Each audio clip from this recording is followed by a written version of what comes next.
pa naman yung helper na di matulog. Sabihan ko siya noon sa gabi. Marunong mag-drive.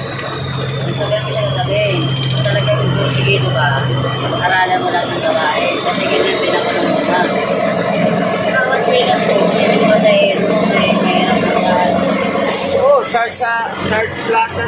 Alam mo na yun. Charge lahat dito sa atin.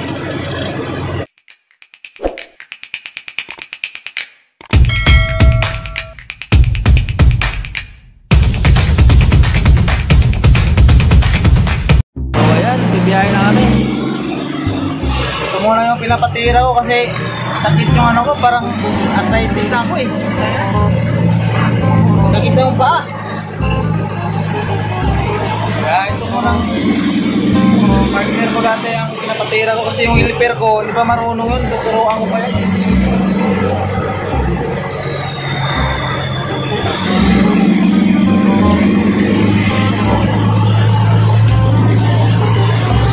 So, sana makakasakay kami agad mamaya sa tawag ito, sa McDo para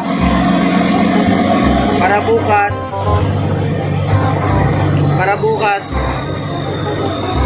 ng hapon, hindi kaya gabi, nasa Napal na kami.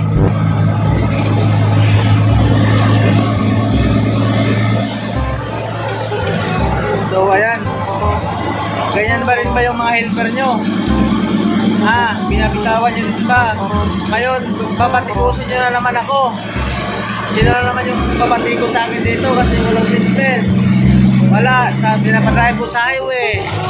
Huwag naman yung batikusin kasi sino nakaraang mga video mga idol no?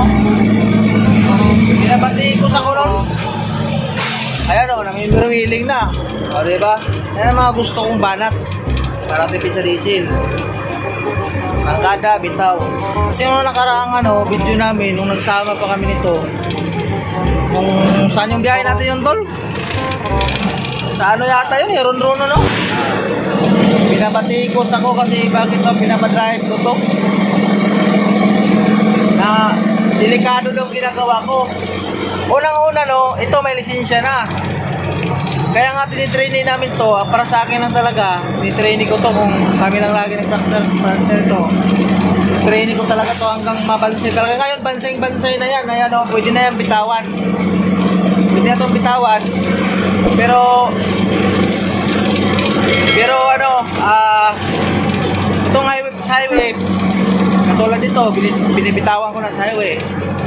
Pero kailan pa ito matuto sa atrasan sa mga masikipan, pero mas madali na siguro sa kanya yan dahil siyempre mga veteranong driver na sampahan ito.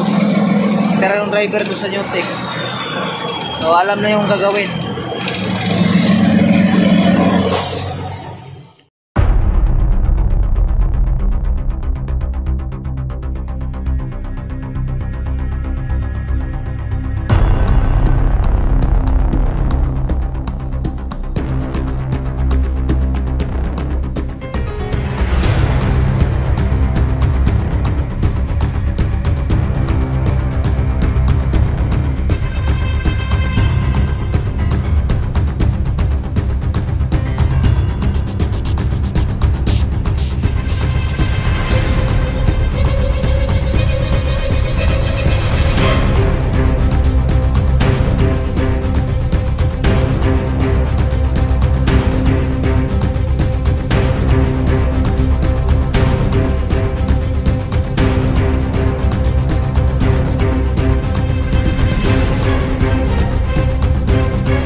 lang talaga kami dahil yung kontrata namin ngayon. Ayaw ko nang sabihin sa inyo kung dito maganda yan dito. Ayaw ko nang sabihin sa inyo kung magkano yung kontrata namin. Kasi kuwan, kontrobersyal na yan. Kasi siyempre may anuhan din naman yung kumpanya na baga respeto sa kumpanya na rin. Pero kaya takbong pagong lang kami dahil para makatipid na rin sa DC lahat. List sa maintenance, sa gulong, init ng gulong, init ng radiator ng makina, kaya ganyan lang. Kaya trainis na ako, patanda na yata ako ah. So, good afternoon sa lahat mga kaibigan. Today is another day, tukod. So, andito kami ngayon sa Matnog. Sobrang taas pa rin ang pila, pero sa awa ng Diyos, kahit maraming pasingit-singit na mga tropa natin, malapit na kami sa bungad. Ayan yung bungad na yan. Malapit na. Ayan yung pila ko. Kita nyo. So, ang pila sa Matnog, kung hindi ako magkakamali, nasa mga 8 kilometers or mga 10 kilometers ang pila ngayon sa Matnog. Kahapon pa kami dito ng hapon o ng umaga hanggang ngayon. Kaya kami nakakasakay. So, dito kami natatalo pag ganito. Natutukod kami sa port dahil yung tawag nga, yung allowance namin, kukonsume talaga ng allowance so tapos wala nangyayari kasi nga nakatukod kami. Kaya malaking expenses ang ano, kaya pag mga tawid, maliit lang yung kontrata, dapat talaga hindi kukunin para hindi mamihasa yung kusina. Tulad nito, stranded. Tabla ang biyahe na to. Ayan.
Like me talaga yan. May NTO dyan sa Tacloban. Itong araw ngayon.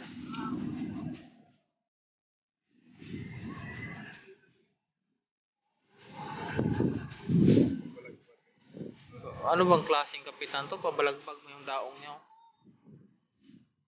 Kaya tayo dyan. Napalid ang hangin eh.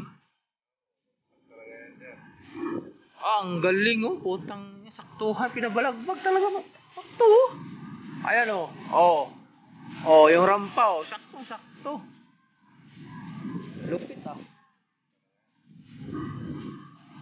Ayan oh. Ah. Yung rampa oh, pati yung ano, tali. Sakto-sakto talaga. Hindi ako makakasakay dyan.